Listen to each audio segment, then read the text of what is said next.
அன்பானவர்களே, எங்கள் தெருவிலே சில பெற்றோர்கள்கிட்ட பேசுவேன். ஏன் அந்த கர்மத்தை இப்படி வளர்த்து வச்சிருக்கிற அப்படின்னு சொல்லிட்டு. ஆமாம், எல்லாம் எல்லாம் இந்த ஸ்கூலுக்கு போகிற பசங்க, நம்ம கார்பரேஷன் ஸ்கூலுக்கு போகிற பசங்க புஸ்தகம் எடுத்துன்னு போனால் நம்ம கத்திரி எடுத்துன்னு போகுதியா? புஸ்தகம் எடுத்துன்னு போடானா கத்தி எடுத்துன்னு போகுது, சோடா பாட்டில் எடுத்துன்னு போகுது, பிளேடு எடுத்துன்னு போகுது.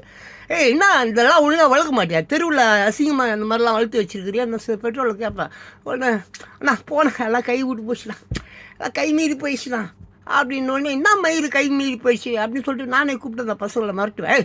என்னடா அது கத்தியெல்லாம் எடுத்துன்னு சுற்றி நீங்கள் மயிறு பிடின்னு இருக்கிறீங்க எங்கே அப்படின்னா ஒன்று அது அந்த கத்தி அப்படி அங்கே இந்த ஸ்டைலாக ரஜினி அந்த மாதிரி இல்லைன்னா விஜய் அஜித் மாதிரி அப்படி எடுக்கிறது. இந்த இவன் இல்லை இந்த அதான் அந்த பஞ்சாயத்துக்காரனுங்க அந்த மோட்டரும் ஓடாது தண்ணியும் வராது மயிறு இந்த வாட்டர் டேங்க் மாதிரி ஒன்று வச்சுருப்பானுங்கள, அதில் ஏதோ கொஞ்சம் தண்ணி இருக்கும், அதில் அப்படி எடுத்துட்டு அதில் அந்த சிவப்பு கலரில் ஏதோ பெயிண்ட்டு கீட்டு ஊற்றி வச்சுருப்பான்னு நினைக்கிறேன்.